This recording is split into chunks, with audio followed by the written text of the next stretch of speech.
हमारे साथ हैं कांग्रेस नेता अलका लांबा जी। हिमाचल में एक तरीके से जीत मिली, संजीवनी कह सकते हैं इसको, तो क्या रिएक्शन है? नहीं, बिल्कुल मैं हिमाचल की जनता का तहे दिल से धन्यवाद करती हूँ। मुद्दों पर चुनाव हुआ, मुद्दा बेरोजगारी और महंगाई था और उस पर भाजपा की हार हुई है। नारा यही था, रिवाज बदलेंगे। हिमाचल तय कर चुका था रिवाज नहीं, सरकार अब बदलेंगे और वो बदली है। और बिल्कुल आपने कहा संजीवनी का काम करेगा हिमाचल की हमारे कार्यकर्ताओं की जीत, और खासतौर से भारत जोड़ो यात्रा के जो मुद्दे महंगाई और बेरोजगारी रहा, उसी को हमने फोकस रखा अपने हिमाचल में भी। आप खुद हिमाचल गई थी, प्रियंका गांधी हिमाचल गई, राहुल भारत जोड़ो यात्रा करते रहे, कितना इम्पैक्ट नजर आया? और जमीनी सतह पर कई ओपीएस जैसे मुद्दे आप लोगों ने उठाए थे, ये वादे कब पूरे होंगे? देखिए, हमने अपनी गारंटी में दिया है सरकार बनने के बाद पहली कैबिनेट मीटिंग में पहली मोहर 10 दिन के भीतर, दोबारा दोहरा रही हूँ सब वायदों का, ऐसा नहीं कि जीत गए और अब ये सब मैं भूल जाऊंगी। पहले 10 दिन में पहली कैबिनेट की मीटिंग में ओपीएस ओल्ड पेंशन स्कीम पर मोहर लगने वाली है और सरकारी कर्मचारियों को बधाई दूंगी, ये जीत आपकी है और आपकी पेंशन, आपका हक आपके बैंक खातों में आने वाला है। दूसरा, घर घर लक्ष्मी के तहत हमने हर महिला को कहा था महंगाई की मार पड़ रही है, 1150 का सिलेंडर है, सब्सिडी बंद है, तो 1500 रुपए हर गृहिणी को कहूंगी। पूरा इस बात का हमारा वायदा है, गारंटी है कि आपके खातों में डलने जा रहे हैं। आप खुद क्योंकि हिमाचल गई थी, प्रधानमंत्री गए, जेपी नड्डा गए और तमाम बड़े नेता वहां पर गए, लेकिन फिर भी गुजरात से अलग हिमाचल क्यों दिख रहा है? देखिए, मैं आपको फिर कहूं, भाजपा ने अपनी बी टीम को केजरीवाल जी को भेजा हिमाचल, लोगों ने वहां से उन्हें खदेड़ा। सीधा मुकाबला जहां जहां आप देखेंगे कांग्रेस और भाजपा में है, वहां हिमाचल जैसे हर्ष आने वाले चुनाव में आप देखेंगे। राजस्थान में देखेंगे, छत्तीसगढ़ में देखेंगे, मध्य प्रदेश में देखेंगे, कर्नाटका में देखेंगे, त्रिपुरा में देखेंगे। जहां जहां भाजपा अपनी बी टीमों को सक्रिय करके मुद्दों से भटकाने की कोशिश कर रही है, अपना धन बल तक देखा प्रधानमंत्री जी ने 50 किलोमीटर की कोई यात्रा की है किसी प्रधानमंत्री ने, पद यात्रा, तो सब चीज दाव पर गुजरात में लग चुका था। हिमाचल की हार बहुत पहले ही भाजपा स्वीकार कर चुकी थी वहां पर। आखिरी सवाल, जो जयराम ठाकुर हैं उन्होंने अपनी हार स्वीकार कर ली, लेकिन सवाल यह है क्या कांग्रेस अपने तमाम विधायकों को बचा पाएगी? इस तरह की आशंकाएं और ऑपरेशन लोटस की बात जो की जा रही है। देखिए, हम अपने विधायक बचाएं, हमें खतरा किसको है? विधायकों को लोकतांत्रिक प्रक्रिया से चुन कराए विधायकों को खतरा किससे? केंद्र में बैठी सरकार से, प्रधानमंत्री से, भाजपा से। ये उन्हें सोचने की जरूरत है कि आपके ऊपर इतने गंभीर सवाल या निशान खड़े किए जा रहे हैं। हार को स्वीकारिए, बधाई दीजिए कांग्रेस को और सरकार बनने दीजिए, ये सब मत करिए। हमारे नेता राजीव शुक्ला जी ने साफ कह दिया है, भाजपा का इतिहास बताता है कि वो अपनी हार को आसानी से स्वीकार नहीं करते। धन बल सत्ता ईडी सीबीआई के दम पर कुचलने की कोशिश करती है। हम सतर्क हैं और हम सरकार बनाने जा रहे हैं। बहुत बहुत शुक्रिया। तो सीधे तौर पर भले ही कांग्रेस ने बड़ी जीत दर्ज की है, लेकिन अभी जो अहम पहलू नजर आ रहा है कि कांग्रेस अभी भी आशंका में घिरी हुई है और साफ तौर पर वो कह रही है कि वो सतर्क है और अपने विधायकों की पूरे तौर से सुरक्षा करेगी। कैमरामैन अनिल के साथ खुर्रम शहजाद, न्यूज़ 18 दिल्ली। तो हिमाचल का जनादेश आप देख रहे हैं। अलका लांबा जो कांग्रेस के नेता है, उन्होंने साफ तौर से ये कहा है कि ऐसा नहीं है कि हम सिर्फ चुनाव जीतने से पहले या सिर्फ कैंपेन के दौरान ही हम ये कह रहे थे कि हम ये करेंगे, बल्कि अब जबकि हम जीत चुके हैं तो हमने जो जो वादे किए थे वो तमाम वादे हम निभाएंगे। इससे पहले मैंने आपको बताया था कि राहुल गांधी ने अपनी प्रतिक्रिया क्या दी है। अब गौरव, मैं चाहता हूं कि जरा मैं नरेंद्र मोदी जी का जो रिएक्शन है वो बता दूं। उन्होंने हिमाचल इलेक्शन पे लिखा है, ट्वीट किया है कि आई thank the people of Himachal Pradesh for the affection and support for the BJP. ये नरेंद्र मोदी लिख रहे हैं हिमाचल प्रदेश के लिए। We will keep working to fulfil the aspirations of the state and raise people's issues in the times to कम।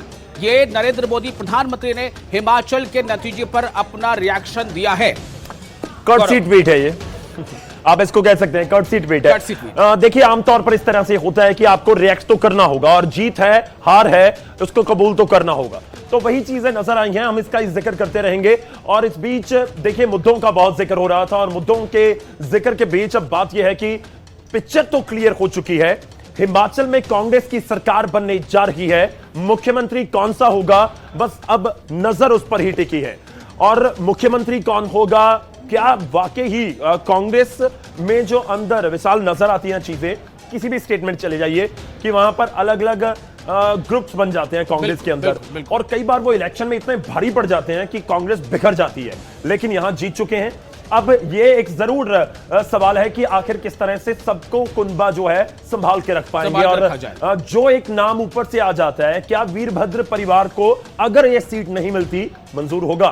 क्या एक बार फिर से कोई ब्राह्मण, मैं मुकेश अग्निहोत्री का जिक्र कर रहा हूं, कि क्या किसी ब्राह्मण को एक बार फिर से हिमाचल की सत्ता मिल पाएगी शांता कुमार के बाद? ये भी बहुत सारे बड़े सवाल हैं जिन पर अब सबकी नजर। अब मुझे लगता है आप जिस तरफ इशारा कर रहे हैं उस तरफ इशारा खुल के न सही, लेकिन दबी जुबान में प्रतिभा सिंह ने अपने बयान में दे दिया है कि हम लोग हमेशा हर बार वीरभद्र जी के ही आदर्शों को, उन्हीं के तौर तरीकों को और उन्हीं के जो प्रिंसिपल्स है चुनाव लड़ने के, उसको हम लोग फॉलो करते रहे हैं और कहीं ना कहीं यही प्रिंसिपल्स हमें जीत से करीब करता नजर आया है। तो क्या यह समझा जाए कि प्रतिभा सिंह कहीं ना कहीं यह इशारा दे रही है कि जो अब इसकी अगुवाई की बात जहां तक आती है, सीएम बनने की बात आती है, तो वो हमारे परिवार को एक मौका मिलना चाहिए? मैं तो इसी तरह से ले रहा हूं। देखिए, पॉइंट ये भी है कि क्या ये दिखाने की कोशिश हो रही है कि एक सिंपैथी फैक्टर था उनकी निधन के बाद, कि वीरभद्र के निधन के बाद, मृत्यु के बाद एक सिंपैथी फैक्टर था जिसका कांग्रेस को फायदा हो गया।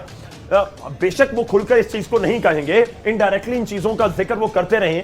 क्या वाकई ये एक ऐसा फैक्टर, जैस्मिन इनफैक्ट हमारे साथ दोबारा जुड़ चुकी हैं, बहुत सारे फैक्टर का जिक्र हो रहा है, और ये भी एक फैक्टर था कि वीरभद्र सिंह के बिना ये इलेक्शन कांग्रेस ने, एक आप कह सकते हैं कि पीछे याद नहीं आता होगा कि कब वीरभद्र सिंह के बिना इलेक्शन लड़ा है। तो क्या एक सिंपैथी फैक्टर भी इस बार नजर आया? ये भी बहुत चर्चा है। बिल्कुल गौरव, क्योंकि सिंपैथी फैक्टर की यहाँ पर बात हो रही है, तो सिंपैथी फैक्टर उस वक्त से दिखना शुरू हो गया था जब उपचुनाव हुए थे नवंबर 2021 में।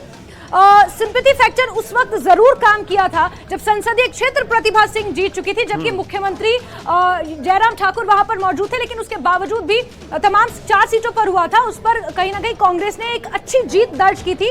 तो भाजपा की तरफ से ये बयान आया था कि सिंपैथी फैक्टर है भैया, इसलिए कांग्रेस पार्टी जीत रही है।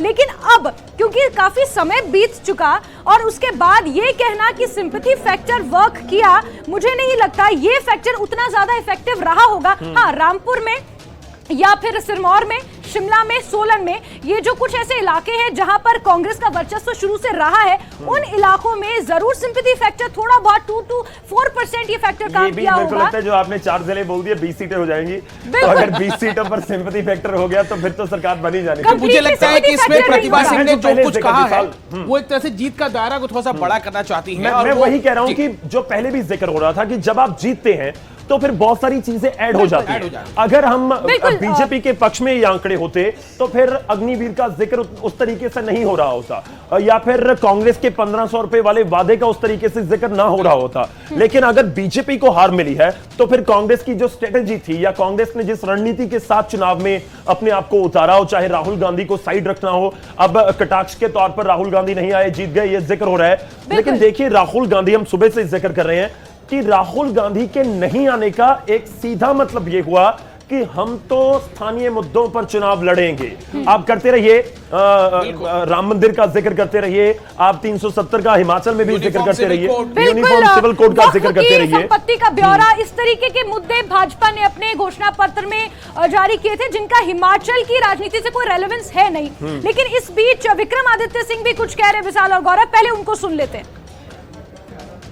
हिमाचल प्रदेश की प्रभु जनता का और मेरे निर्वाचन क्षेत्र की प्रभु जनता का, जिन्होंने इतना प्यार, आशीर्वाद और मान सम्मान हमें दिया है, और मैं यही कह सकता हूं कि हम आने वाले समय में वीरभद्र सिंह जी के दिखाए हुए रास्ते पे आगे चलेंगे। वीरभद्र सिंह विकास मॉडल को हिमाचल प्रदेश के अंदर फिर से लागू करेंगे, और जो अधूरे सपने उनके रह गए थे कांग्रेस पार्टी की सरकार के, उसको आने वाले समय में हम मिलकर पूरा करेंगे। हमारी राष्ट्रीय अध्यक्षा और हमारे राष्ट्रीय अध्यक्ष मल्लिकार्जुन खड़गे जी, सोनिया गांधी जी, राहुल गांधी जी, प्रियंका जी के आशीर्वाद से, हम सब जितने यहाँ के वरिष्ठ नेता हैं उनके आशीर्वाद से हम मिलकर हिमाचल प्रदेश को नई ऊंचाइयों पर ले जाने का पूरा प्रयास करेंगे। सत्ता में वापसी और दूसरी दफा आप फिर विधानसभा में पहुंचे हैं, तो जरा ये बताएं, जीत का श्रेय आप किसको देते हैं?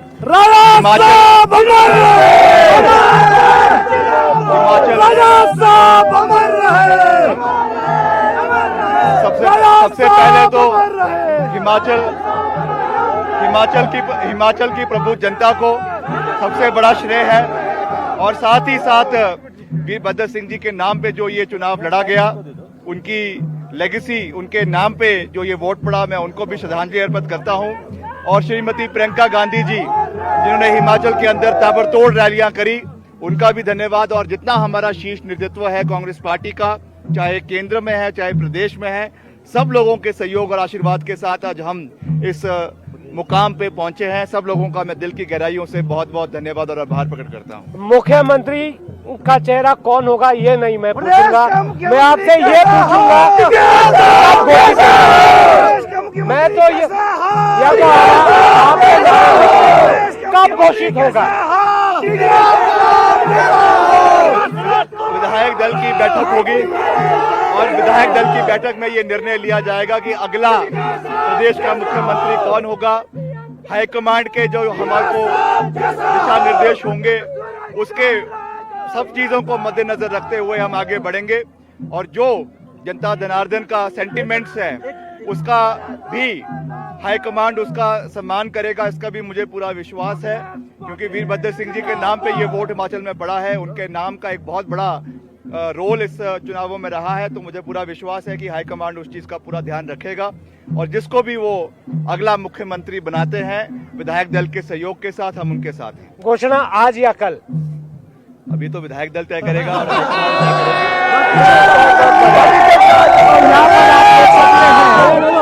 किस तरह से यहाँ पर धक्का मुक्की भी हो रही है। जीत का जश्न यहाँ पर विक्रमादित्य सिंह जो है मना रहे हैं और भारी जनसमूह जो है उनके साथ है। दूसरी दफा जो है विक्रमादित्य सिंह यहाँ विधानसभा में नजर आएंगे। शिमला से मेरे कैमरा सहयोगी सुखजिंदर के साथ रणवीर सिंह, न्यूज़ 18 हिमाचल। विक्रमादित्य सिंह ने भी साफ तौर से कहा है कि वीरभद्र सिंह का परिवार और वीरभद्र सिंह के नाम पर यह चुनाव जीता गया है। तो क्या यह समझा जाए कि वीरभद्र सिंह के नाम को लेकर जो बार बार प्रतिभा सिंह भी कह रही हैं और बार बार विक्रमादित्य सिंह भी ये नाम ले रहे हैं, जिसका क्या ये मतलब है कि कहीं ना कहीं इस चुनाव में वीरभद्र सिंह का नाम, उनका काम जो है वो सिक्का चल गया है? और अगर वो सिक्का चल गया तो क्या ये समझा जाए कि अगला मुख्यमंत्री जो है वो इसी परिवार से हो? क्या ये एक तरह से टॉस करने की कोशिश है, ये इशारा करने की कोशिश है जास्मिन? बिल्कुल। और इस बीच लगातार बयानबाजी का दौर भी जारी है। कांग्रेस काफी उत्साहित है अपनी जीत को लेकर, लगातार उनकी तरफ से ये बयान सामने आ रहे हैं। और इस बीच पवन काजल ने क्या कुछ कहा है ये भी आपको सुनाते हैं। हालांकि भाजपा के वो प्रत्याशी रहे हैं, क्या कुछ कहा है पवन काजल ने, आप वो सुनिए पहले। हम इसका स्वागत करते हैं, जो जनादेश दिया, पर जो कांग्रेस पार्टी सरकार बनाने जा रही है, मैं उनको शुभकामनाएं और बधाई देता हूं। और मैं कहना चाहूँगा कि आपने जो पहले ही कैबिनेट में ओपीएस देने का जो वादा किया था, उसका हम भी समर्थन करेंगे। आपने पहले ही कैबिनेट में ओपीएस को बहाल करना है। सर, भाजपा के हार के मुख्य कारण क्या रहे हैं? भाजपा कांगड़ा में 20,000 वोटों से जीत रही है।